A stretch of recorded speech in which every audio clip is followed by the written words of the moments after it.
En esta lección vamos a ver en qué consiste el desarrollo de software backend. Bien, en este tema, por tanto, veremos qué es el backend en sí y cuáles son los diferentes tipos y conceptos dentro de este mundo del desarrollo backend. Bien, por tanto, ¿qué es el backend? Vale, si nosotros dividimos, como ya os he mencionado en el tema del stack tecnológico, todo el mundo del software dentro de diferentes capas, dentro del mismo, el backend sería la capa servidor, es decir, la capa de la lógica de negocio, ¿vale? La capa que contiene la lógica de nuestra programación. Dentro de esta capa tendríamos una conexión con la base de datos, lo cual nos permitiría extraer e insertar datos en la misma y además podríamos modificar y manipular dichos datos, ¿vale? Así modificando la lógica de nuestra aplicación. Como podemos ver en esta imagen, la capa de backend estaría, por tanto, integrada tanto en la capa de acceso a los datos como en la capa de lógica de negocio, ¿de acuerdo?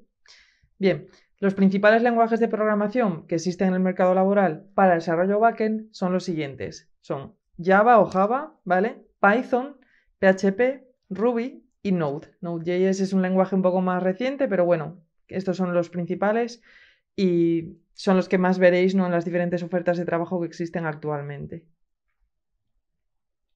Bien, dentro del backend, ¿no? Como ya os he dicho, el backend también es conocido como la capa servidor. ¿Por qué se llama capa servidor? Porque es una capa que ofrece datos a un cliente, que sería la interfaz de usuario, ¿de acuerdo? Por tanto, servidor y cliente. Bien, dentro de nuestra capa servidor existen diferentes tipos de servidores que los desarrolladores podemos codificar o implementar.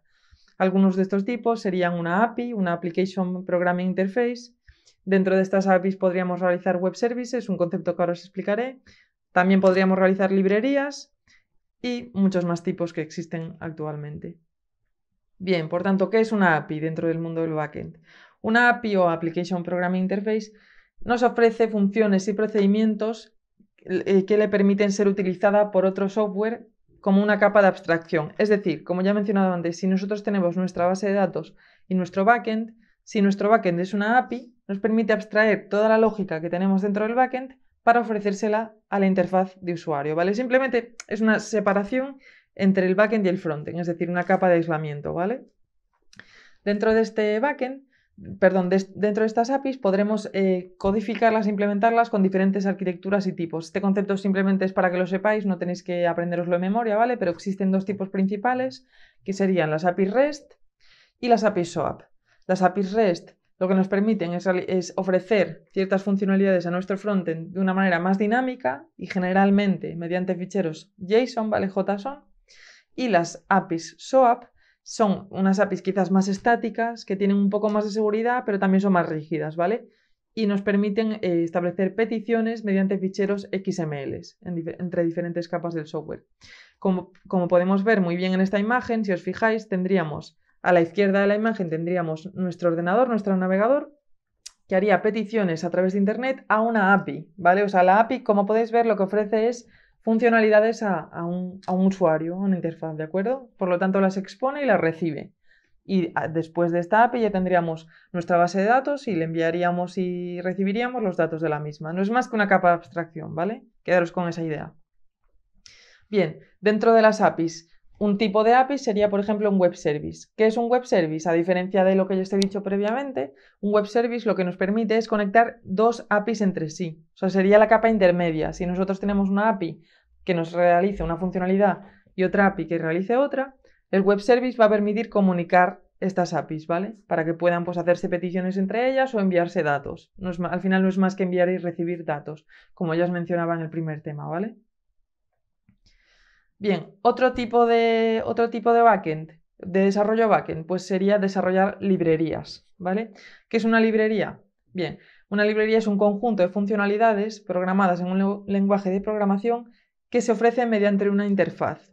Es decir, a diferencia de una API, como podíamos ver, una API recibía peticiones y luego llamaba a una base de datos y las devolvía, ¿no? Pues una librería, a diferencia de la API, lo que va a hacer es simplemente ofrecer funcionalidades que un programador pueda utilizar, pueda integrar. Es decir, existen librerías de traducción. Yo, por ejemplo, estoy haciendo una aplicación y quiero que mi aplicación se muestre tanto en inglés como en español, ¿no? Pues adapto una librería a mi código y esta librería me va a realizar la traducción por mí, yo no voy a tener que hacerla, ¿no? Entonces os podéis imaginar la cantidad de posibilidades que utilizar librerías nos ofrece hoy en día, pues infinitas, porque podemos adaptar librerías pues, para funcionalidades concretas que hagan este código por nosotros, entonces ahorramos muchísimo tiempo, ¿vale? Como podéis ver aquí, pues por ejemplo tenemos librerías que podemos compartir entre el backend y el frontend, pero bueno, que hay múltiples tipos, no es algo que tengáis que saber. Bien, dentro del backend, por tanto, los principales frameworks o marcos de trabajo, ¿vale? Porque antes, recordad que antes os mencioné los lenguajes de programación, pero ahora vamos a ver los frameworks, es decir, aquellos marcos de trabajo donde vamos a realizar nuestro código y que van a empaquetar este código dentro de una API, ¿vale? Por tanto, los principales frameworks que hay dentro del mundo del backend son los siguientes. Maven o Gradle, que son frameworks que nos van a permitir empaquetar nuestro código, como ya he dicho. A continuación, Spring Boot, que es, yo diría que prácticamente el más utilizado, Spring y Spring Boot, ¿vale? Laravel también es muy extendido. GraphQL, que se suele utilizar generalmente con Python, ¿de acuerdo? Django, Ruby on Rails, ASP.NET, pero bueno, sí que es cierto que ASP es un framework más utilizado en el desarrollo de software.NET, que es otro tipo de lenguaje. Node.js, que ya he mencionado previamente, y Spring o Spring Boot, ¿de acuerdo? Y hay muchísimos más, ¿vale? Hay una gran variedad de ellos, pero bueno, estos serían un poco los más utilizados a nivel en el mercado laboral actual.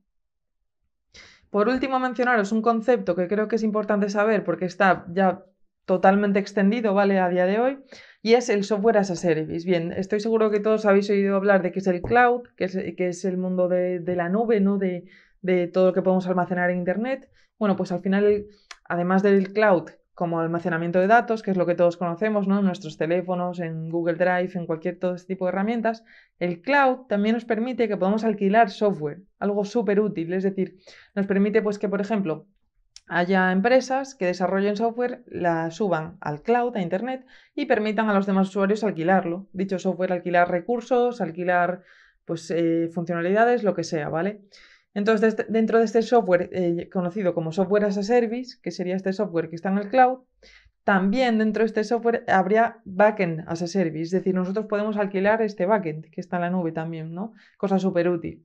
Y un ejemplo que también he mencionado en otro tema sería pues Firebase, una herramienta de Google que nos permitiría que nuestra base de datos estuviese dentro de la nube y nosotros nos tuviésemos que olvidar del mantenimiento y de toda la distribución de dicha base de datos porque Google lo haría por nosotros y nosotros simplemente pagaríamos la parte proporcional del uso de nuestra base de datos en la nube, con lo cual os podéis imaginar la cantidad de posibilidades que esto abre a todas las startups, a todas las empresas pequeñas que no tengan a lo mejor esa capacidad económica, ¿no? De invertir en un data center, pues poder derivarlo directamente a la nube, al cloud, cosa súper útil, ¿vale? Pero bueno, a continuación en el siguiente tema veremos en qué consisten, por tanto, el frontend del desarrollo de software, ¿de acuerdo?